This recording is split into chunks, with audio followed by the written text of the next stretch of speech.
Hi everyone. Today we are reading the poem The Road Not Taken by Robert Frost, and I thought I'd go over a few things with you and read it to you. Our essential question of the day is, what does the road in the poem The Road Not Taken represent?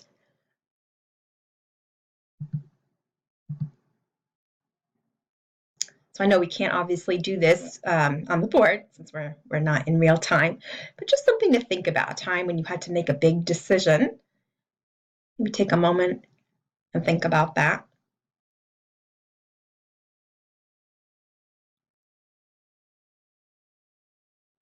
The reason why I'm asking is because this poem is about that, essentially.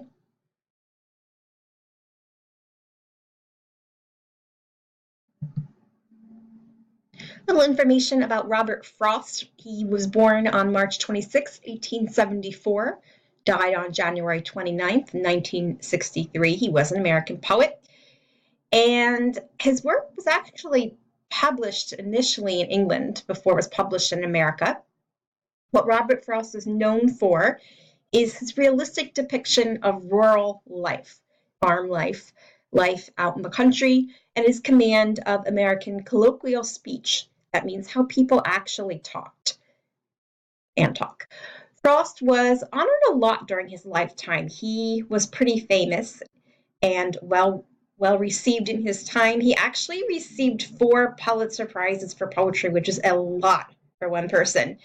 And he was just a rare public literary figure. You don't see too many public literary figures. Most writers kind of live and die in obscurity, but he was well known.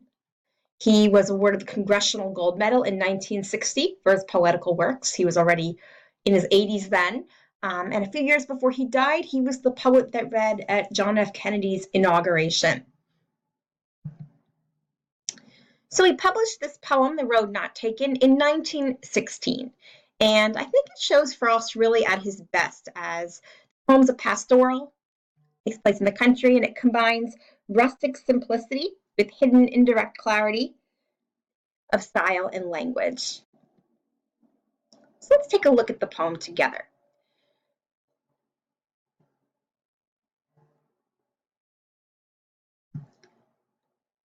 The Road Not Taken by Robert Frost.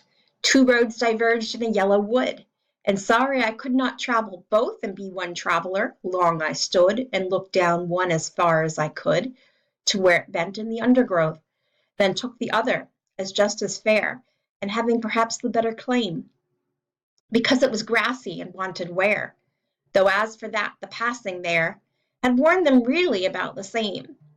And both that morning equally lay, in leaves no step had trodden black. Oh, I kept the first for another day.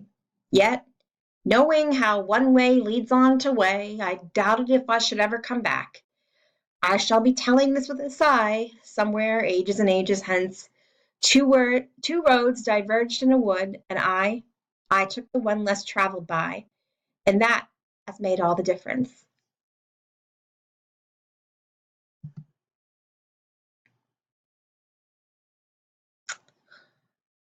Okay, so the poem is probably Robert Frost's most famous poem, The Road Not Taken.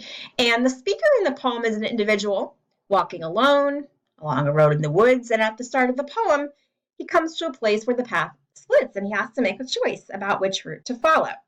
Okay, pretty straightforward there. And I think part of why it's so popular is because it is a short poem. It's brief.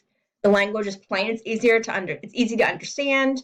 We were kind of familiar with the structure. The rhyme scheme is familiar, and yet this poem is often very widely misunderstood.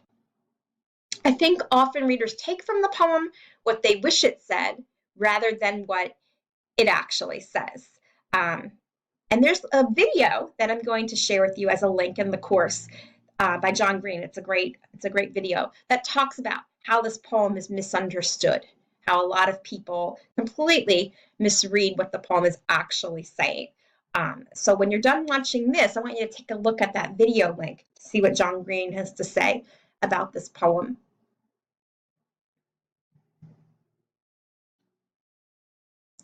So the poem is called The Road Not Taken. And the road is a symbol. It's a symbol of the choice made by us in life. Sometimes in life we regret the choice we make, but what is done once cannot be undone. People regret what they have denied themselves in life rather than what we have chosen.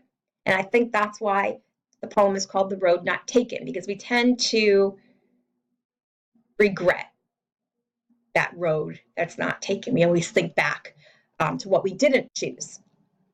And the word road not only means way, it can also mean journey or stage of the journey.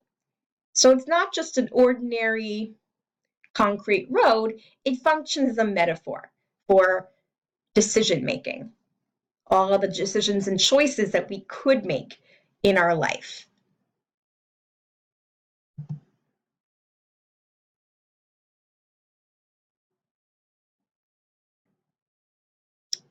Let's just take a closer look here at the first stanza. Two roads diverged in a yellow wood, and sorry I could not travel both and be one traveler. Long I stood and looked down one as far as I could, where it bent in the undergrowth. And here we can see, well, first of all, that the color yellow is a yellow wood. That kind of tells us that we're in the time of autumn, which is a time of great change. And the two diverging paths, they represent choice in life, kind of like what we talked about before. So it's a very metaphorical poem. All right, in the second stanza, again, he says, then took the other as just as fair, and having perhaps the better claim, because it was grassy and wanted wear, though as for that, the passing there had worn them really about the same. So both choices look equally good. It's not like one choice is obviously the right one. There's some things in life where it's obvious what is the best choice and what is the not so good choice, but sometimes it's like, which one? I don't know. And that's the kind of situation Robert Frost is talking about here. Let's take a look at this stanza. He says, and both that morning equally lay, in leaves no step had trodden black.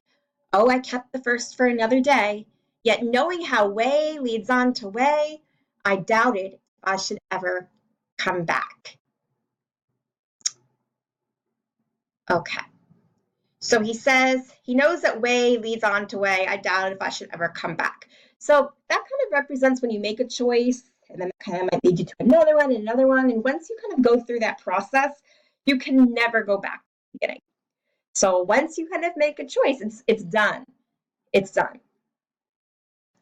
So when he talks about way leading to way, he's saying one road leads to another. So choice leads to another choice, and you start having this sort of intricate web of choices, and you can't get back to where you started. All right, then the last stanza, he says, I shall be telling this with a sigh, somewhere ages and ages hence. Two roads diverged in a wood, and I took the one less traveled by, and that has made all the difference. So this final stanza of Frost's poem contains an important shift. The speaker imagines himself at some point in the future, ages and ages hence, thinking back on the choice he made. And he thinks that he'll view a situation and the decision he made.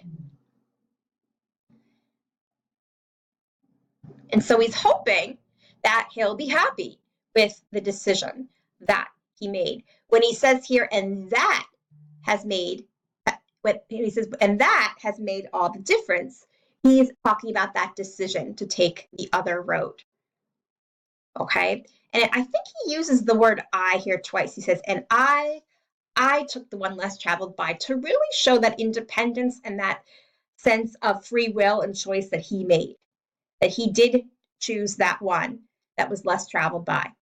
Now, remember in the John Green video, we'll talk about how a lot of people look at this as a poem to kind of do what most people aren't doing, take the road less traveled by.